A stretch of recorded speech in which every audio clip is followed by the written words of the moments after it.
Today I'd like to discuss visas, and as you can see, this is a very old visa of mine, a Social Budia, and then I also have work permits. And in the old days, in the 80s and 90s, there were only 4 types of visa. Today, in 2025, believe it or not, there are over 50 types of visa to be had for Indonesia. It's important to state how important visas are for Indonesia. It is a very competitive world. Whether it's retiring or doing business, Indonesia actually is fighting other countries for trade, for income. So it's important that Indonesia keeps itself at the top of the tree and competitive. It's no good Indonesia offering a, say, 1 month tourist visa if everyone else is offering 2 months for free, as an example. So things are changing all the time. I'm talking to you in September 2025. Things change, so what I say now might not be certain in 2 or 3 months. Things change quickly. Also, if I do discuss prices also can be flexible, especially when you're dealing with immigration. And immigration, sometimes, for example, minimum 7 days to get your visa. But of course, there's always a price, there's always a way to do it in 2 or 3 days.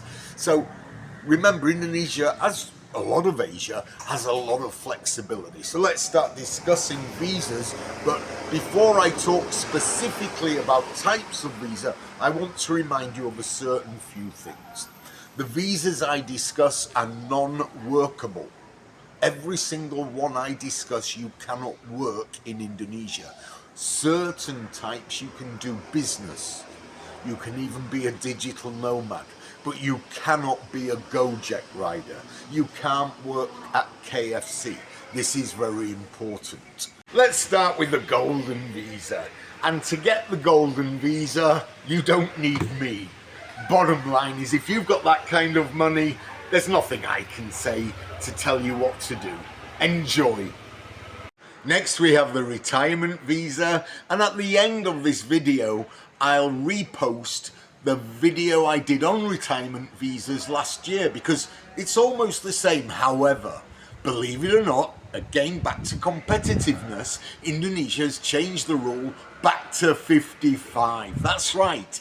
If you're 55 or over, you can retire to the most beautiful country in the world. And why wouldn't you? Why wait for the taxman in Europe to take all your bloody money? Screw that. Get out here. Enjoy the life.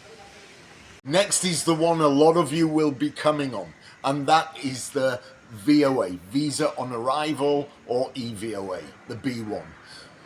The B1 is for tourists, and of course, in my day, you got 2 months for free, but not anymore. You have to pay to get the visa, and you pay an extra 500 to extend.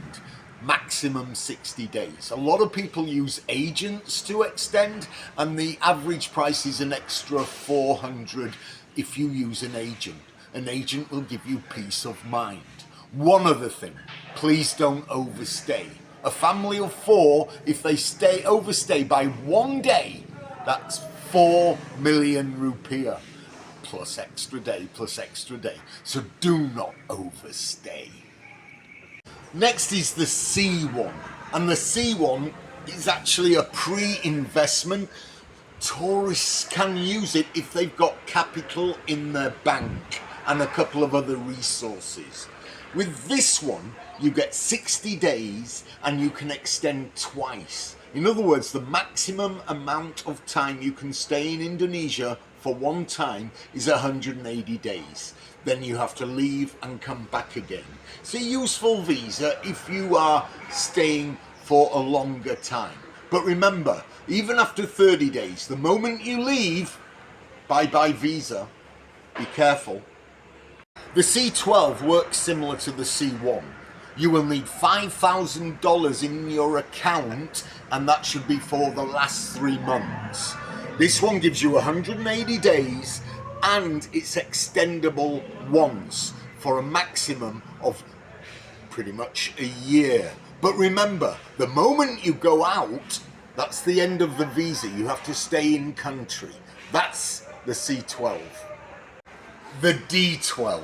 A lot of people are starting to like this. It's not been around too long, and as it says at the bottom, it's a multiple entry.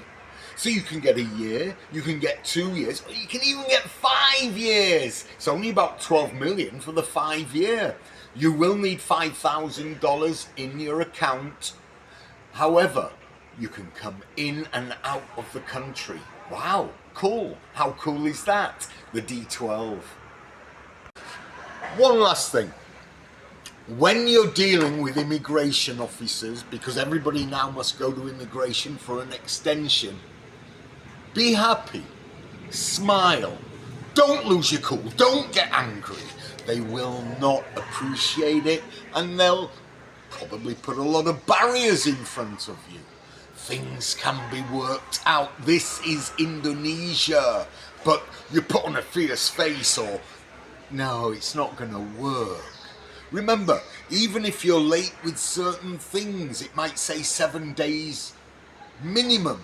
You can probably do it in 3 or 4, but you've got to smile, you've got to put on a happy face.